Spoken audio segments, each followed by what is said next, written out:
အားလုံးမင်္ဂလာပါဒီ16ချိန်အတွက်တင်ပေးလိုက်ပါတယ်နှခါတစ်ပိတ်လို့ဖြစ်သွားတဲ့ line တွေကခဏတစ်ခွက်က439ကနောက်နေ့ကို349လို့ရွှေ့တယ်349ကအောက်မှာပတ်လေပြန်ကြပေးတယ်အဲ့ခဏနှခါတစ်ပိတ်ထဲက line တွေကခဏ349ကနောက်နေ့ကိုလိုက်ရွှေ့ရင်အဲ့ကောင်နှစ်ခါပြန်ကြပေးတယ်အဲ့349ရဲ့ဆောင်းမှာ85ဆိုတဲ့ကဏ္ဍတစ်ခွက်လိုက်ရိုက်ပေးတယ်နှစ်ခါတစ်ပိတ်လို့ကြားတယ်965ဆိုတဲ့ကဏ္ဍတစ်ခွက်တည်သွားတယ်965ကနောက်နှစ်ကို960ခွန်လို့လိုက်ရိုက်သွားတယ်အဲ့ရဲ့ဆောင်းကဏ္ဍတစ်ခွက်ကလည်း258လို့ဒီဘက်နဲ့ကလေးကဏ္ဍဒီဘက်နဲ့ကိုရွှေ့သွားရဲ့ဆောင်းမှာ258လို့တည်သွားတယ်258လို့ပုံသေးလိုက်နေ6ခွန်ကနှစ်ခါမရိုက်တဲ့အတွက်နှစ်ခါတစ်ပိတ်ထဲကကဏ္ဍတစ်ခွက်ကနောင်နှစ်ကိုနှစ်ခါတစ်ပိတ်လိုင်းနဲ့နောင်ကဏ္ဍတစ်ခွက်ကနောင်နှစ်ကိုရွှေ့ပြီးဆိုနှစ်ခွက်ရွှေ့ရမှာဒီ6နှစ်8ဆိုတဲ့ကဏ္ဍ286လို့ရွှေ့သွား286ကလည်းအောက်မှာ6နှစ်8လို့ပြန်ရိုက်ပြီးသွားတယ်တတိယကလေးကြည့်ကြအောင်တတိယကလေးကနှစ်ခါတစ်ပိတ်လို့ဖြစ်သွားတဲ့ line ထဲမှာline နှစ်ခါတစ်ပိတ်ဆိုတဲ့ line ထဲက86ခွန်ကနောက်နေ့မှာ68ခွန်လို့ထွက်သွားတယ်68ခွန်ထွက်သွားတယ်အဲ့68ခွန်ရဲ့ဆောင်းမှာ9နှစ်8ဆိုတဲ့ခဏလေးကဒီဘက်နဲ့ထက်ကဏ္ဍဒီဘက်နဲ့ကိုရွှေ့သွားတယ်ရွှေ့ရဲ့ခဏရဲ့ဆောင်းမှာ85ဆိုလို့85နဲ့ဆိုပုံသေးလိုက်တယ်အဲ့ဒါပထမကလေးပြန်သွားကြည့်အောင်ပါပထမကနှစ်ခါတစ်ပိတ်လို့ပထမဆုံးစဖြစ်တယ်ဖြစ်တဲ့အချိန်မှာ349ဆိုတဲ့ကဏ္ဍတစ်ခွက်ကနောက်နှစ်ကိုလိုက်ရင်နှစ်ခါလိုက်တယ်အဲ့ကဏ္ဍ349ရဲ့ဆောင်းမှာ85ဆိုတဲ့ကဏ္ဍလေးကိုပြန်လိုက်ပြီးတယ်သူနှစ်ခါတစ်ပိတ်လို့ဖြစ်တယ်line เนี่ยကဏ္ဍတစ်ခွက်ကနောက်နှစ်ကိုလိုက်မယ်ဆိုနှစ်ခွက်လိုက်ပြီးတယ်ဒီ965ဆိုတဲ့ကဏ္ဍတစ်ခွက်ကနောက်နှစ်ကို960ခွန်လို့လိုက်ထွက်သွားတယ်960ခွန်လို့ထွက်သွားတဲ့အချိန်မှာအဲ့ရဲ့ဆောင်းမှာကဏ္ဍ258ကပတ်လည်လိုက်တယ်960ခွန်ကဒီဘက်နှစ်ထဲမှာနှစ်ခါမထွက်တဲ့အတွက်ဒီဘက်နှစ်ခါတစ်ပိတ် line เนี่ยကဏ္ဍတစ်ခွက်ကနှစ်ခါပြန်ထွက်ရမယ်ဒီ6နှစ်8ဆိုတဲ့ကဏ္ဍဒီဘက်နှစ်ကိုပြန်ရွှေ့ပြီးဆိုရင်286 6နှစ်8လို့နှစ်ခါပြန်ရိုက်သွားတတိယကလေးကြည့်ကြအောင်တတိယကလေးနှစ်ခါတစ်ပိတ်လို့ဖြစ်တယ်ဖြစ်တဲ့ချိန်ဖြစ်သွားပြီဖြစ်သွား line တွေက86ခွန်ဆိုတဲ့ကဏ္ဍတစ်ခွက်ကနောက်နှစ်ကို68ခွန်လို့ထွက်သွားတယ်အဲ့ဒီကဏ္ဍဒီဘက်နှစ်ကိုတဲ့ကိုရွှေ့သွားလို့အဲ့ကဏ္ဍရဲ့ရွှေ့သွားတဲ့ကဏ္ဍရဲ့ဆောင်းမှာ85နှစ်ဆိုတဲ့ကဏ္ဍလေးကပတ်လည်လိုက်လာတယ်အဲ့ဆိုတော့2024ရဲ့ကဏ္ဍတစ်ခွက်ကဒီဘက်နှစ်ကိုကြမယ်ဆိုရင်နှစ်ခါပြန်ကြမှာပေါ့လောလောဆယ်တော့2024ရဲ့တစ်ခွက်ပဲတစ်ခွက်မှမထွက်သေးတဲ့အတွက်ပြန်ကြိုက်တဲ့သူတွေအတွက်ဒီ86ခွန်ကဒီနားလေးမှာ68ခွန်ပတ်လည်ပေါ့ဒီကဏ္ဍလေးနောက်တစ်မှုလေးနဲ့ကြည့်ကြအောင်ပါ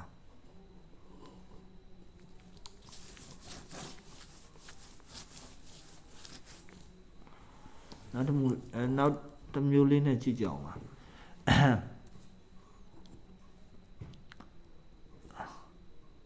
395လို့တည်တယ်ဒီမှာ993လို့တည်သွားတယ်395ရဲ့အောက်က3933လို့ထောင်းသွားတယ်3933လို့ထောင်းသွားတယ်အဲ့ရဲ့ဇောင်းကဏ္ဍ86ခွန်လို့ရိုက်တယ်86ခွန်ရဲ့အောက်ကကဏ္ဍဝမ်းချင်းပြီးသွားတယ်3933လို့ထောင်းတယ်အောက်ကကဏ္ဍ85နှစ်က665လို့ဝမ်းချင်းပြီးသွားတယ်အဲ့လိုပဲ395ကအောက်မှာ935ဆိုပြီးပြန်ရိုက်ပြီးသွားတယ်